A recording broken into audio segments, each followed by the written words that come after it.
Oke kelas, selamat datang di pertemuan 3 mata kuliah PSBO, yang pada pertemuan 3 kali ini kita akan membahas activity diagram. Nah, kemarin di pertemuan 2 itu kita kan udah bikin use case diagram. Selanjutnya setelah kita bikin use case diagram, kita akan melanjutkan ke activity diagramnya. Lanjut langsung di sini. Activity diagram digunakan untuk memodelkan proses dalam suatu sistem informasi. Activity diagram menggambarkan kegiatan utama dan hubungan di antara kegiatan dalam suatu proses. Kalau kemarin dia use case itu menggambarkan di antara pengguna dan sistemnya, kalau di activity diagram ini dia cuman menggambarkan proses-proses yang ada di dalam sistemnya. Jadi dia nggak ada icon penggunanya. Dan yang ketiga di sini ada setiap use case dapat membuat satu diagram aktivitas. Jadi setelah kalian buat use case itu kalian membuat activity diagram, dan setiap satu use case kalian bisa buat satu diagram aktivitas. Lanjut di sini ada elemen-elemen activity diagram. Yang pertama itu ada action. Di sini mungkin kalian kalau misalkan lihat action dengan di sini ada activity itu gambarnya sama nih. Tapi perbedaannya di sini action merupakan perilaku yang sederhana dan tidak dapat diuraikan.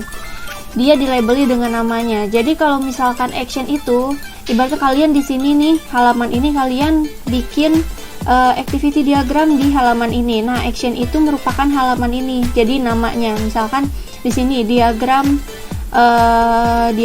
nama apa sistem kalian, di sini diagram proses apa, terus di sini dalamnya ada activity diagram kalian. Jadi dia merupakan nama lembar kerjanya. Lanjut di sini ada yang utama yaitu activity-nya namanya ya. Digunakan untuk mewakili sekumpulan tindakan atau action. Jadi activity diagram simbol utamanya yaitu activity yang digunakan untuk mewakili sekumpulan tindakan-tindakannya atau kegiatan-kegiatannya. Dia dilabeli dengan namanya. Nah, setiap activity itu dia akan diisi dengan kata kerja ya. Lanjut di sini ada object note. Object note digunakan untuk mewakili sebuah objek yang terhubung ke sekumpulan arus objek. Dia dilabeli dengan nama kelasnya ya di sini nih. Lanjut di sini ada penghubungnya nih. Kalau di sini namanya control flow. Kalau kemarin kan di use case diagram itu namanya association ya. Kalau misalkan di activity diagram dia namanya control flow. Dia di sini tugasnya menunjukkan urutan eksekusi. Selanjutnya di sini ada object flow. Kalau misalkan control flow dia garisnya nggak putus-putus menyambung, di sini object flow itu dia putus-putus. Kalau object flow dia menunjukkan aliran suatu objek dari satu aktivitas atau tindakan ke aktivitas atau tindakan yang lain. Di sini initial node yang digunakan untuk menggambarkan awal dari serangkaian tindakan atau kegiatan. Jadi dia udah pasti ada dalam suatu activity diagram karena dia merupakan awal. Jadi dia awal kayak gini, terus nanti ada garis ke bawahnya, baru nanti di sini aktivitas. Nah, ini menggambarkan awalnya nih. Pokoknya dibacanya dari sini activity diagramnya. Lanjut di sini kalau misalkan tadi initial node dia gambarnya bulat kayak gini. Di sini yang untuk akhirnya dia gambarnya kayak gini nih. Kayak ada dua lingkaran yang dengan berbeda warna. Digunakan untuk menghentikan semua arus kontrol dan arus objek dalam suatu aktivitas atau tindakan, dinamakan final activity node. Kalau misalkan dia tadi initial node di awal, nah ini menunjukkan akhir final activity node. Kalian bisa ini kan ya, jadinya bisa ngapalin kalau misalkan initial node dia di awal, final itu di akhir kalau misalkan nanti ada pertanyaan-pertanyaan di UAS. Nah, di sini ada node yang dengan ada tanda silangnya. Di sini dinamakan final flow node, digunakan untuk menghentikan aliran kontrol atau aliran objek tertentu. Di sini lanjut ada decision node. Di sini ada decision itu kan keputusan ya, ibarat di sini. Jadi ada keputusan-keputusan di sini digunakan untuk mewakili kondisi pengujian. Jadi dia ada beberapa kondisi ya decision itu. untuk memastikan bahwa aliran kontrol atau aliran objek hanya turun satu jalur. Dia dilabeli dengan kriteria keputusan untuk melanjutkan ke jalur tertentu. Jadi misalkan ini mau ke jalur ini di jalur ini gitu. Lanjut di sini ada merge node. Yang digunakan untuk menyatukan kembali berbagai jalur keputusan yang dibuat menggunakan simpul keputusan. Nah, bedanya tadi merge node sama decision node. Kalau misalkan decision itu dari 1 ke 2 kondisi, nah kalau ini dari 2 kondisi kembali ke 1 jalur keputusan. Bedanya decision itu ada 2 kondisi, kalau merge node dia dari 2 kondisi kembali ke 1 gitu. Lanjut di sini ada fork node. Fork node digunakan untuk membagi perilaku menjadi seperangkat aktivitas yang paralel atau bersamaan dari aktivitas. Jadi dia dari satu aktivitas menjadi seperangkat aktivitas yang paralel atau bersamaan dia nih. Kalau join node berarti kebalikan dari tadi nih fork node kan, sama kayak tadi decision node dan merge node. Kalau dia fork node sama join node yang kebalik. Join node digunakan untuk menyatukan kembali serangkaian arus aktivitas atau tindakan yang paralel atau bersamaan. Nah, kalau dia di sini membagi perilaku menjadi seperangkat aktivitas yang paralel, di sini yang dari paralel kembali menjadi serangkaian arus aktivitas jadi satu gitu untuk menyatukan kembali. Lanjut di sini ada swim lane. Swim lane digunakan untuk memecah diagram aktivitas menjadi baris dan kolom untuk menetapkan kegiatan individu atau tindakan kepada individu atau objek yang bertanggung jawab atau melaksanakan aktivitas atau tindakan, dilabeli dengan nama individu atau objek yang bertanggung jawab. Nah, kalau misalkan di activity diagram itu nanti di sini tuh ada dibagi. Kalau misalkan di use case itu dia kan digambarkan dengan orang. Kalau aktivitas itu dia hanya dibagi aja kolomnya. Kalau misalkan di sini ada bagian administrasi, di sini ada bagian HRD, terus di sini ada bagian pimpinan. Nah, di sini mulai dari administrasi mengirim apa-apa ke HRD. Nanti ditulisnya di sini kalau misalkan di HRD, dari HRD ke sini aktivitasnya ditulis ke pimpinan. Kalau dari pimpinan langsung ke administrasi, dia bakalan ditulis langsung di sini. Pakai nanti ditunjukinnya pakai yang tadi ya, control flow. Langsung masuk kita ke studi kasus 1 nih. Pada studi kasus 1 ini terdapat soal cerita nih yang akan kita bikin activity diagramnya. Di sini ada soal cerita tentang prosedur mengajar guru. Di sini ada wakamat kurikulum, membuat jadwal mengajar guru dan diserahkan kepada kepala madrasah. Jadi dari wakamat kurikulum ke kepala madrasah. Jadi setelah mendapat persetujuan dari kepala madrasah, jadwal mengajar diberikan ke guru pengajar. Jadi ada 3 nih, dari wakamat kurikulum ke kepala madrasah dulu, dan setelah disetujui berarti langsung diberikan ke guru pengajar. Berarti nanti kita ada swim lane di sini 3 ya. Lanjut aja, di sini saya copy dulu deh biar diagramnya nanti bisa di sebelah-sebelahin. Saya copy ininya ke sini. Oh, ini udah ada. Terus saya bagi ininya. Nah, gini. Next, ini activity diagramnya. Jadi prosedur di sini kan wakamat kurikulum. Di sini ada swim lane pertama. Yang kedua ada swim lane kedua, ini kepala madrasah. Yang ketiga di sini ada guru gitu. Jadi setiap swim lane ini untuk membatasi ya. Jadi kalau misalkan activity-nya dilakukan oleh wakamat kurikulum, dia ditulisnya di sini di swim lane wakamat kurikulum. Kalau misalkan dia untuk ke kepala madrasah dan actionnya ada di kepala madrasah, dia diberikannya di sini activity-nya gitu. Lanjut di sini yang pertama ada initial node otomatis. Ya, di sini ada initial node. Terus Setelah itu dia ada control flow. Control flow itu kan ini ya, tanda panahnya untuk menunjukkan arusnya.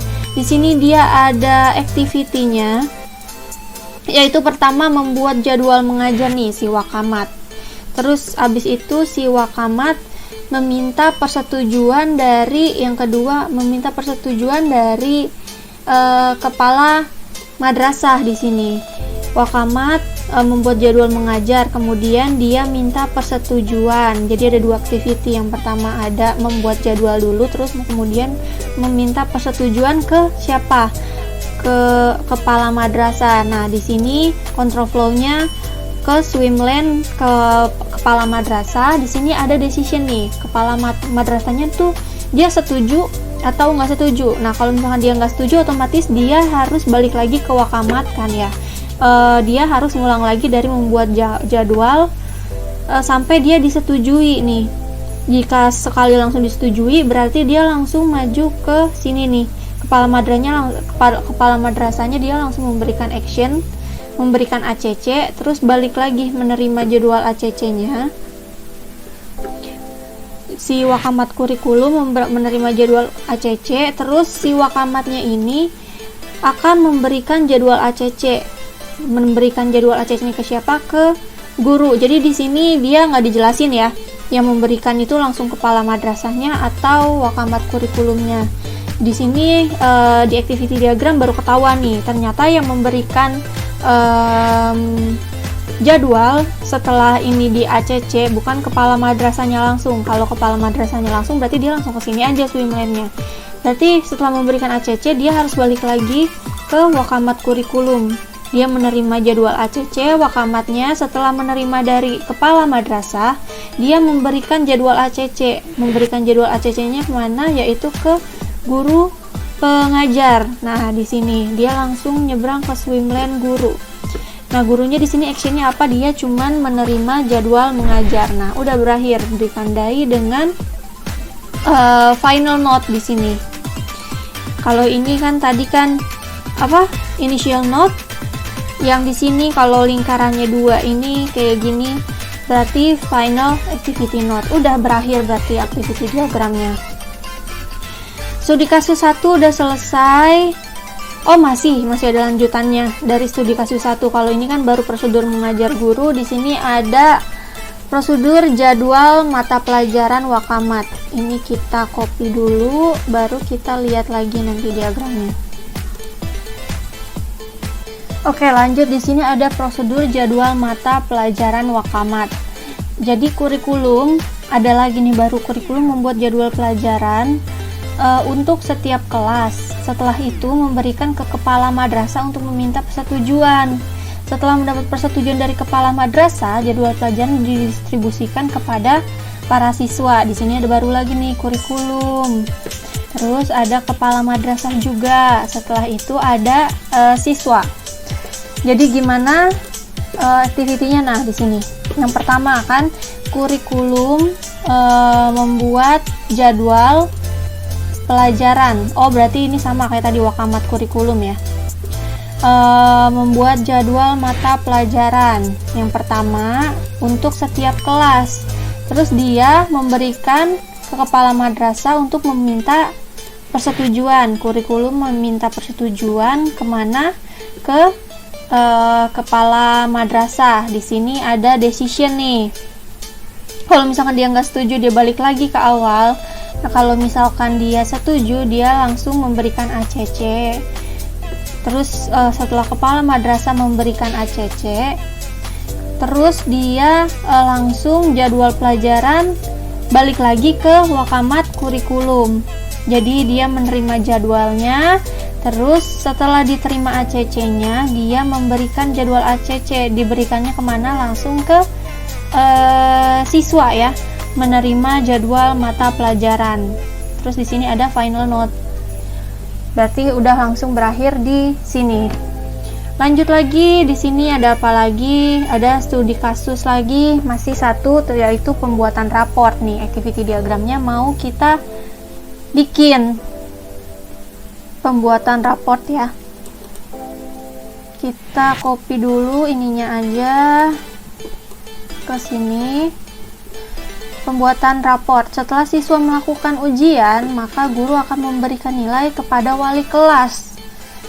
Kemudian wali kelas mengisi raport sementara sebagai bayangan dari nilai raport dan kemudian diserahkan kepada siswa. Otomatis berarti di awalnya ada ini ya, ada siswa yang pertama di sini. Swimlane-nya. Jadi di sini swimlane siswa, awal note ini ya. Initial note. Terus dia ngapain? Dia melakukan ujian. Di sini bisa mengikuti ujian atau melakukan ujian juga nggak apa-apa di sini ya. Yang pertama dia aktivitasnya mengikuti ujian. Setelah mengikuti ujian, maka guru berarti langsung ke swimlane guru ya. Guru akan memberikan nilai kepada wali kelas. Yang pertama setelah mengikuti ujian, guru itu menerima hasil ujian kan ya. Menerima hasil ujian di sini. Setelah menerima, lanjut membuat penilaian hasil ujian, memberikan nilai kepada wali kelas.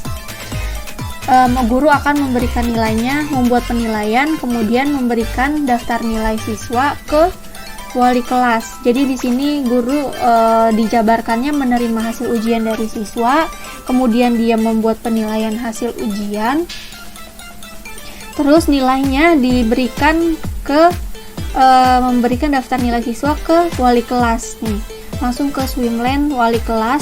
Setelah itu wali kelas berarti menerima dulu kan ya, menerima daftar nilai siswa dari si guru ini, kemudian dia mengisi rapor sementara sebagai bayangan dari nilai raport, kemudian dia memberikan rapor sementara ke siswa nih. Langsung siswanya di sini activity-nya berarti menerima raport udah berakhir.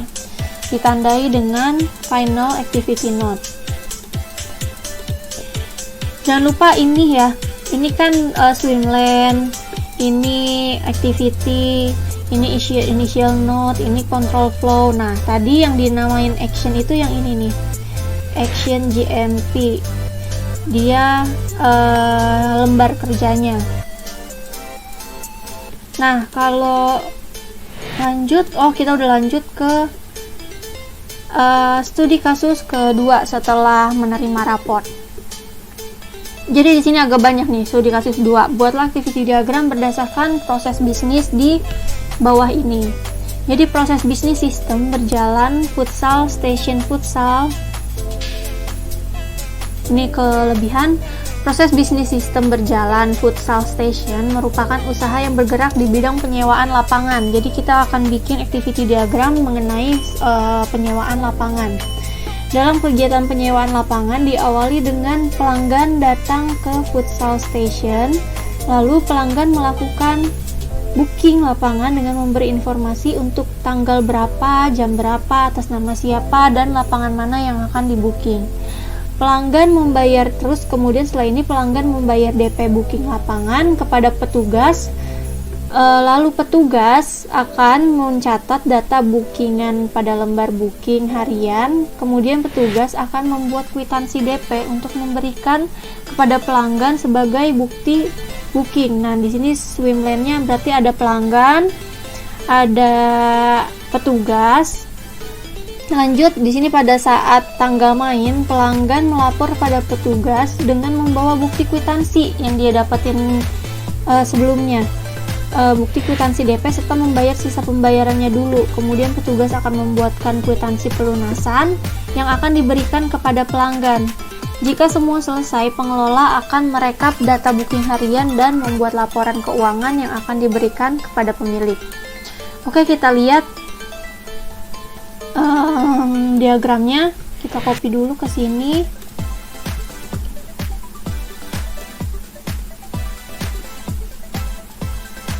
Kita kecilin ya, nggak muat.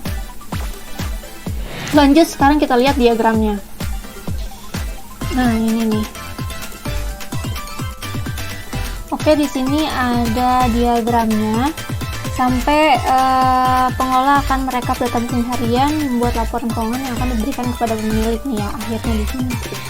Oke, yang pertama di sini berarti ada initial note, kemudian berawal dari si pelanggan yang datang ke futsal station activity-nya, kemudian dia datang terus melakukan booking ke petugas. Nah, di part booking ini jika ada, misalkan dia ada tanggal bookingnya tersedia ibaratnya, terus jika iya tersedia tanggalnya, dia menerima pembayaran DP si penyewanya, di si petugasnya. Jika tidak, dia berakhir di sini nih, dia udah langsung berakhir gitu aja. Nah, jika iya, dia si pelanggannya membayar DP. Setelah itu dia membayar DP-nya ke petugas ya. Di sini petugasnya menerima pembayaran DP, kemudian petugas mencatat booking penyewa. Setelah dia catat, terus dia melakukan membuat kwitansi DP nih. Pelanggan membayar DP pada petugas, lalu petugas akan mencatat data booking lapangan. Jadi kemudian petugas akan membuat kwitansi ya, nih membuat kwitansi. Jadi di sini kalian setiap ada membayar DP, petugas pasti yang menerima itu menerima. Setelah menerima, dia mencatat, kemudian membuat kwitansi. Terus setiap dia melakukan sesuatu, di sini pasti ada menerima. Dia melakukan sesuatu, di sini ada menerima. Gitu aja alurnya. Jadi tadi udah mencatat data booking penyewa, kemudian membuat kwitansi DP, si pelanggannya menerima kwitansi DP, kemudian setelah menerima kwitansi dia datang kan ke sini, tapi di sini nggak ditulis pada saat tanggal main, dia di sini nggak ditulis datang lagi, jadi langsung aja di sini pembayaran pelunasan. Terus kemana? Ke petugas menerima pembayarannya. Terus di sini dia ada fork note di sini, yaitu kan berarti membagi perilaku menjadi seperangkat aktivitas ya, yang paralel atau bersamaan. Jadi ini nih ada aktivitas bersamaan, yaitu membuat kwitansi dan memberikan data booking hariannya nih si petugas. Dia melakukannya secara bersamaan di sini. Nah, di sini membuat kwitansi, terus dia memberikannya kepada pelanggan kan ya. Nah, di sini pelanggannya menerima kwitansi. Terus di sini ada join note ya di sini.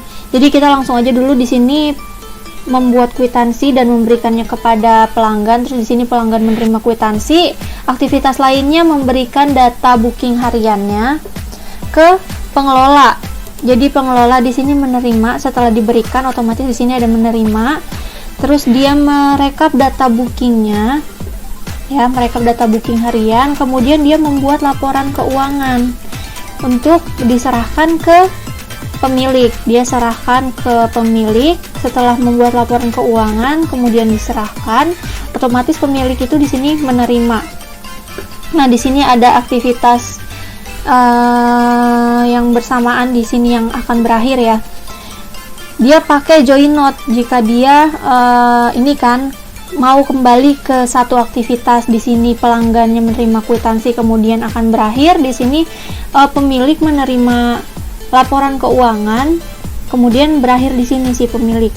Nah, di sini ada join note baru ke final note.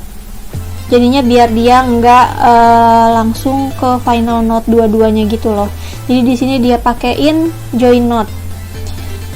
Jadi menerima kwitansi di sini dia berakhir, pemilik menerima laporan keuangan, terus dia berakhir ke final note.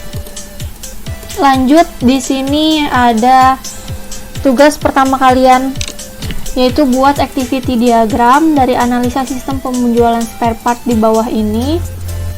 Nah, di sini kayak saya bilang kemarin ya, tugas 1 kalau misalkan kalian mau ngeliat udah saya kasih tahu kan ini cara ngeliatnya gimana. Langsung di sini ada studi kasus 3 nih. Ada lagi studi kasus ternyata setelah tugas. Ada contoh pembuatan activity diagram untuk use case pemesanan dengan bisnis proses. Ini kita copy aja dulu lah. Ini dihapus. Kita copy dari sini aja. Oke, lanjut. Sini contoh pembuatan activity diagram studi kasus 3 dengan bisnis proses. Untuk memesan tiket, calon penumpang yang pertama membuat web pemesanan tiket. Terus pilih apakah tiket untuk sekali jalan atau pulang pergi. Di sini penumpangnya pilih ya. Dia tiketnya untuk sekali jalan atau pulang pergi. Kemudian pilih kota asal, kota tujuan, tipe bus, dan tanggal keberangkatan. Klik tombol search untuk melihat ketersediaan kursi. Bila kursi masih tersedia, pilih kursi dan klik tombol booking my ticket. Kemudian isi data, nomor KTP, nomor telepon, tanggal lahir, alamat, dan email. Terus kemudian setelah diisi, klik tombol submit untuk memastikan pesanan. Nah, ini merupakan diagramnya. Jadi di sini nggak ada iniannya ya, dia nggak terbagi, nggak ada apanya tuh, swim lane. Dia jadi langsung di sini start, initial note, kemudian dia ada memilih dan menentukan tanggal berangkat si siapa penumpangnya, terus kemudian dia pilih rute bus, terus pilih tipe bus, menampilkan kursi tidak tersedia, menampilkan kursi tersedia. Oh, ini agak beda nih antara soal cerita sama activity diagramnya. Terus tipe busnya di sini jika tersedia dia menampilkan kursi tersedia. Jika kursi tidak tersedia, dia menampilkan kursi tidak tersedia, kemudian dia langsung ke final note. Nah, kalau misalkan kursi tersedia, dia menampilkan kursi yang mana, terus penumpangnya milih kursi. Kemudian setelah penumpang milih kursi, dia input identitas pemesan nih, kayak yang ada di sini nih ya. Terus dia kirim pemesanan tiket, terus lanjut ke final ya. Lanjut di sini ada studi kasus 3 masih berlanjut. Sebelum bagian pembelian membeli barang terlebih dahulu, bagian gudang melakukan pengecekan barang. Nah, beda lagi nih, padahal masih studi kasus 3. Bila ada barang yang habis, bagian gudang memberikan data yang harus dibeli ke bagian pembelian. Jadi ada bagian gudang, bagian pembelian, kemudian bagian pembelian melakukan pembelian secara tunai kepada supplier. Ada supplier. Sebagai bukti pembelian, bagian pembelian menerima dokumen surat jalan dari supplier. Pelanggan datang langsung untuk membeli barang. Kemudian sebagai bukti penjualan barang, bagian penjualan akan menyerahkan tanda terima kepada pelanggan. Setiap akhir bulan, masing-masing bagian akan membuat laporan, yaitu bagian pembelian akan membuat laporan pembelian barang, dan bagian penjualan akan membuat laporan penjualan barang yang akan diserahkan ke direktur. Ini kita copy lagi ke sini. Terus kita lihat activity diagramnya. Oke, di sini ada actionnya, namanya ini nih yang kecil-kecil sini, activity diagram, proses sistem berjalan penjualan dan pembelian. Lanjut di sini ada yang pertama initial note. Aktivitas pertama dilakukan oleh bagian gudang. Bagian gudang terlebih dahulu melakukan pengecekan barang. Nah, dia jika ada yang kosong, dia memberikan data barang yang harus dibeli. Harusnya di sini ada decision ya. Di soal ceritanya kan, tapi langsung nih. Harusnya ada decision. Dia kalau misalkan ada yang kosong, dia melakukan pembelian. Di sini lanjut ke sini. Kalau nggak ada berarti dia langsung berakhir. Tapi di sini nggak ada, jadi kita lanjut aja. Memberikan data barang yang harus dibeli ke bagian pembelian. Nah, ini nyampe sini, kemudian bagian pembelian menerima dong. Tadi kalau misalkan dia memberikan, pasti di sini ada menerima, gitu aja pokoknya activity diagram kan. Setelah menerima, dia melakukan pembelian ke supplier. Nyampe sini setelah bagian pembelian melakukan pembelian ke supplier, di sini suppliernya menerima list pembelian. Setelah itu, suppliernya memberikan dokumen surat jalan ke bagian pembeliannya nih. Terus bagian pembelian menerima surat jalan, langsung di sini pelanggannya membeli barang, dia menyerahkan menyerahkan surat jalannya ke pelanggan, kemudian pelanggannya langsung membeli barang ke bagian penjualan. Nah, di sini dia memberikan tanda terimanya setelah si pelanggan beli, dia memberikan tanda terima si bagian penjualan untuk nanti ke bagian pembelian. Nah, di sini bagian penjualan ya tadi memberikan tanda terima ke si pelanggan menerima tanda terima. Di sini ada forknote lagi untuk ada dua aktivitas berjalan secara bersamaan ya. Di sini setelah membuat tanda terima ada di sini menerima, setelah pelanggan menerima tanda terima, kemudian dia ngasih ke bagian pembelian. Di sini bagian pembeliannya langsung membuat laporan pembelian. Harusnya di sini juga bisa ada menerima laporan pembelian dulu, di sini baru ada membuat laporan pembelian. Terus setelah membuat laporan pembelian, dia menyerahkan laporan pembelian ke direkturnya. Di sini ada aktivitas yang berjalan berbarengan juga. Setelah menerima tanda terima, si pelanggan melakukan membuat laporan penjualan. Dia menyerahkan ke bagian penjualan penjualan membuat laporan penjualan, kemudian dia menyerahkan laporan penjualannya ke direktur juga. Jadi di sini dia menyerahkan laporan pembelian ke direktur, kemudian bagian penjualannya menyerahkan laporan penjualan ke direktur. Di sini ada, setelah ada tadi forknote, di sini ada join note untuk mengembalikan dia ke satu ya. Terus di sini direkturnya menerima laporan penjualan dan pembelian. Di sini berakhir di direktur aktivitasnya.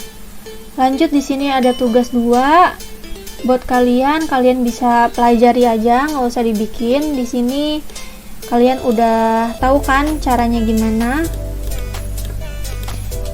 Udah saya kasih tahu, jadi di sini kalian lihat aja buat belajar. Oke, selesai aja pertemuan 3 sampai di sini. Nanti kita bertemu di pertemuan keempat untuk bahas diagram-diagram lainnya. Jadi sampai jumpa di pertemuan keempat.